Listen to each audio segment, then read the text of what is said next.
നമ്മുടെ orange salad ഇവിടെ ready ആയിട്ടുണ്ട്. അപ്പോൾ ഹായ് കൂട്ടുകാരെ, ഇന്നിവിടെ ഞാനൊരു ഓറഞ്ച് സാലഡ് ഉണ്ടാക്കാൻ പോവുകയാണ്.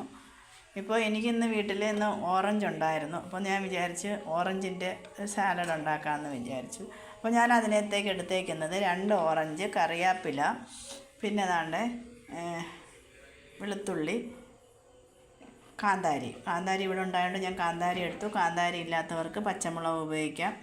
അപ്പോൾ ഞാൻ ഈ ഓറഞ്ച് തൊലി കളഞ്ഞ് ചെറിയ കഷ്ണങ്ങളാക്കി ഇട്ട് വരാം. ഓറഞ്ച് ഇവിടെ ഞാൻ തൊലി കളഞ്ഞിട്ട് എടുത്തിട്ടുണ്ട്. ഇനി നമുക്കിത് ചെറിയ കഷ്ണങ്ങളാക്കാം. അപ്പോൾ ഞാൻ ഓറഞ്ച് കട്ട് ചെയ്ത് എടുത്തിട്ടുണ്ട്. പിന്നെ ഈ ഓറഞ്ച് കട്ട് ചെയ്യുമ്പം നമ്മൾ ഇതിൻ്റെ അരി ഉണ്ടല്ലോ, അരിയും കൂടെ അങ്ങ് മാറ്റണം. അപ്പോൾ ഞാൻ അരിയൊക്കെ മാറ്റി കട്ട് ചെയ്ത് എടുത്തിട്ടുണ്ട്. ഇനി നമുക്ക് ഈ കാന്താരിയും ഈ വെളുത്തുള്ളിയും നമുക്ക് മിക്സിയിലിട്ടൊന്ന് അടിച്ചുകൊണ്ട് വരാം. ഇവിടെ ഞാൻ ചതച്ച് വെച്ചിട്ടുണ്ട്. ഇതിനകത്ത് ഞാൻ കുറച്ച് കറിവേപ്പിലയും കൂടെ ചേർത്ത്, ഇപ്പം മല്ലിയില ഉള്ളവർക്ക് മല്ലിയില ചേർക്കാം. എൻ്റെ കയ്യിലിപ്പം മല്ലിയില ഇല്ല, അതുകൊണ്ട് ഞാൻ കറിവേപ്പിലയാണ് ചേർത്തത്. മല്ലിയില ഉണ്ടെങ്കിൽ മല്ലിയിലയും കൂടെ ചേർത്ത് ഇതിനകത്ത് ചതച്ചാൽ മതി. മല്ലിയില ഇല്ലാത്തതുകൊണ്ട് ഞാൻ കറിവേപ്പില ഇതിനകത്ത് ചേർത്ത് ചതച്ചു. ഞാൻ വിട്ടുപോയതാണ് പറയാൻ. അപ്പോൾ ഞാനിത് ചതച്ച് വെച്ചിട്ടുണ്ട്. എരിവ് കൂടുതൽ വേണ്ടവർക്ക് കുറച്ച് പച്ചമുളക് കൂടെ ചേർക്കാം. ഇവിടെ എരിവ് കുറച്ച് മതി, അതുകൊണ്ട് ഞാൻ കുറച്ചേ എടുത്തിട്ടുള്ളൂ. അപ്പോൾ ഇനി നമുക്കിതിനകത്ത് കുറച്ച് മുളക് പൊടിയും കൂടെ ചേർക്കണം. അപ്പോൾ നമുക്ക് ഈ ചതച്ച് വെച്ചേക്കുന്ന ഇതിനകത്തോട്ട് ഇടാം.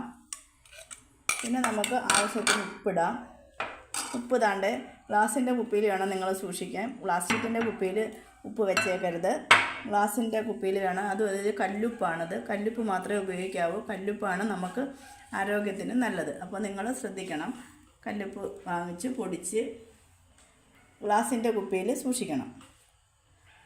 പിന്നെ നമുക്കിതിനകത്തോട്ട് നമുക്ക് കുറച്ച് മുളക് പൊടി ഇടാം. ആവശ്യത്തിന് എരിവിനനുസരിച്ച് ഇടാം. ഞാൻ കുറച്ച് മുളക് പൊടി ഇട്ടിട്ടുള്ളൂ. ഇവിടെ എരിവ് കുറച്ച് മതി, അതുകൊണ്ട് ഞാൻ എരിവ് കുറച്ച് ഇട്ടിട്ടുള്ളൂ. പിന്നെ നമുക്ക് കുറച്ച് വിനാഗിരി ചേർക്കാം. ഞാൻ കുറച്ച് വിനാഗിരി ചേർത്തിട്ടുണ്ട്.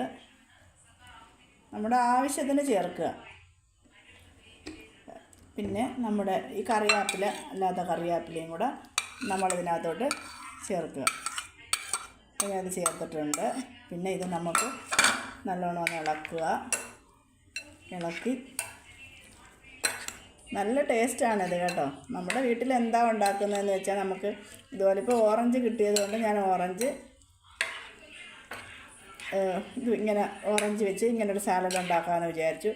അപ്പോൾ നിങ്ങളത് ചെയ്ത് നോക്കുക, നല്ല ടേസ്റ്റാണ്. പുളിയുള്ള ഓറഞ്ചൊക്കെ ആണെങ്കിൽ നമുക്ക് കുറച്ച് തേനൂടെ ചേർക്കാം. തേൻ ചേർത്താൽ നല്ലതാണ്. പുളിയുണ്ട്. ഇത് നല്ല മധുരമുള്ള ഓറഞ്ചാണ്, അതുകൊണ്ട് ഞാനിപ്പം തേൻ ചേർത്തില്ല. തേൻ എൻ്റെ കയ്യിൽ ഇല്ല.